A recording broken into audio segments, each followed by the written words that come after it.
Anyway, this is about County Country Advisory Committee meetings. We want to go from here.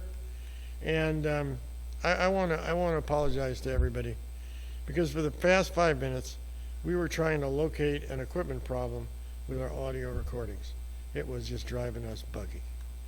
And in reality, it wasn't we, it's me. I'm the guy that's supposed to be fixing this stuff, and I was having a terrible problem. And what makes it even more difficult is that this whole system only gets set up once a month for about 4 hours, right? And since it was an audio problem, guess what? I thought it was in the audio system. There you go. And I replaced several components, and it didn't do any good at all. It turns out the problem resided in the audio section of the video editor. Wow, that's weird.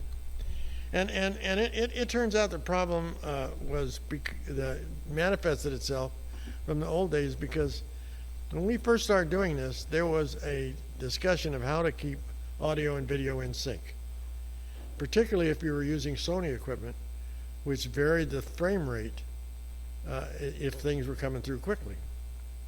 So we put all of our audio and video through you can see through the video processor, just to make sure we didn't have any latency.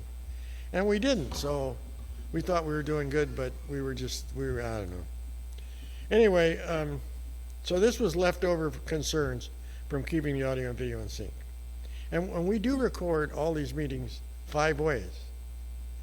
We have, over here, we have a high def recorder, a digital recorder, and a low def recorder, or standard definition recorder, and it records exactly what's coming through the audio system and what's being displayed on the screen. And we also, all 3 cameras, 1, 2, 3, they also record. So we try to get everything together. But in moving forward, we finally found the problem that we actually had in the May meeting, because it was a thermal problem, and it only failed after the thing was running for 30 minutes. So we actually got here early, fired that recorder up, put equipment through there early, and all of a sudden we're ready. I thought everything's working great. We're really cool, and we're going to start the meeting, and all of a sudden the audio died. What's going on, right? So it turned out that when that piece of equipment died, it caused no input to go to the recorders over there, and it overloaded the output of the mixer, and shut down the audio to the PA amplifier. So the fix was simple. I just bypassed it, because we did it actually at the meeting, and then I looked at it to see what everything, and everything was in sync from the point we did it. I thought, well, that's really great. So I'm giving you a partial understanding of why about this, because I wanted you to understand why we hadn't implemented any meeting changes so far this year. The process of recovering from backups, just using post-production editing, didn't support moving forward, because I just don't have that many hours in the day. That's tough to do, you know.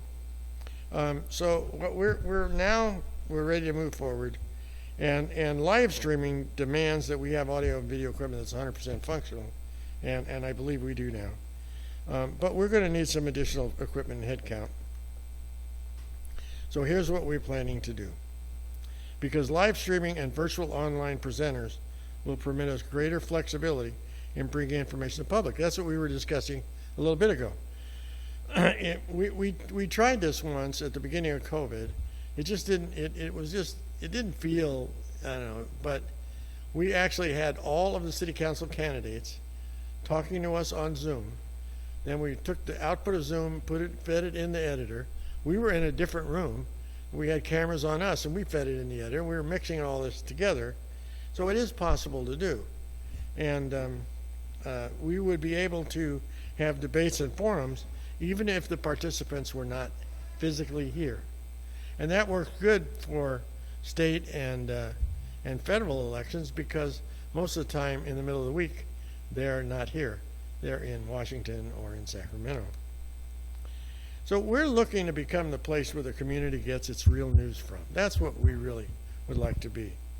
SCV-TV is part of a joint management agreement with the city And they pretty much control what will go on and will not go on SCV TV. And I don't know, are they still doing Newsmaker of the Week? Who knows? I don't know. Huh? I don't know. And KHTS and the Signal, as I learned when I was writing for them for a while, they're totally dependent on their advertising income. So they don't want you writing anything about one of their advertisers because it might piss them off. Well, we happen to be a nonpartisan group. Our board of directors has Republicans, Democrats, and Independents, because one thing that we've learned is that when we talk about local stuff, we all want the same thing. We may disagree with how the federal government runs or even how the state runs, but when it comes to local issues, we all want a safe city, a clean city, one that's running well. And we're not tied to any businesses. So we have some challenges. We have extremely limited finances because we never charge for our services. So it means that we have no money. And we use all borrowed equipment. And it's aging. I mean, the cameras, Joe isn't here tonight because his wife's in the hospital. He owns some of the pan tilt stuff. I own some of the stuff. And we're going to need some additional stuff to do the live streaming and all. But I have it, and we'll use it. We're going to start testing this month. We're going to test equipment and internet connections. We're going to do a test. We'll start out with a test from home, then a short 15-minute test from here to make sure their internet connection is robust enough. And if it works, we might do a test at the next meeting. We'll see what happens. But in order to do that, we need to discuss a new format because we need to make sure we start on time. Because now, if you're live streaming to people outside, you can't start 15 minutes late. You can't start 20 minutes early. You got to start on time. You got to end on time. and we want to have a regular information format. So we want to do a city council report every meeting. We want to talk to law enforcement, first responders. Law enforcement has been here several times already this year. And we want to do interviews. So we're talking about go out and, because on the long term, we'd really like to have this thing televised. And if we get this thing good enough and live stream professionally enough, it'll happen. And then maybe we can do some street interviews. So anyway, we want to know if you want to help us. You want to join our production team, either operations, technical, reporting, fundraising. You can either call or text Mr. Drew or I, because the more the merrier. And we hope that we can make this a really productive